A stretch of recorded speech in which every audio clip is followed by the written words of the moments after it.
ஒரு காடு. அங்கே குரங்கு கோகோ தினமும் கிளையிலிருந்து கிளைக்கு துள்ளிக்கொண்டே விளையாடிக் கொண்டிருப்பான். அவன் எப்போதுமே வேடிக்கை பார்க்க விரும்புவான்.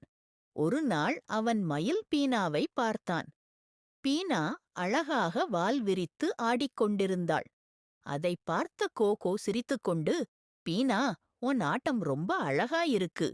ஆனா எனக்கு இன்னும் வேடிக்கை வேணும். நம்ம போட்டி போடலாமா என்றான். பீனா சிரித்து, சரி, ஆனா என்ன போட்டி என்று கேட்டாள். குரங்கு சொன்னான், நான் கிளையில் ஆடுவேன், நீ தரையில் ஆடு. யாரை காடு விலங்குகள் அதிகம் கைத்தட்டுகிறாங்களோ அவங்கதான் ஜெயிக்கணும். போட்டி ஆரம்பிச்சது. கோகோ கிளையில் தலைகீழாக தொங்கிக் கொண்டு சும்மா சிம்பிளா சிரிப்பை கிளப்பினான். பீனா வால் விரித்து வண்ணமயமான நடனமாடினாள். காடு முழுக்க விலங்குகள் கூடிவிட்டு சத்தமிட்டு கைத்தட்டினார்கள். இருவருக்கும் சமமான கைத்தட்டல் கிடைத்தது.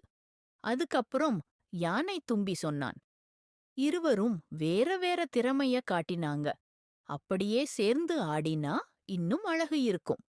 அதற்குப் பிறகு கோகோ மரத்தில் துள்ளிக்கொண்டு பீனா வால் விரித்து ஆட எல்லா விலங்குகளும் சிரித்துக்கொண்டே பார்த்தார்கள்.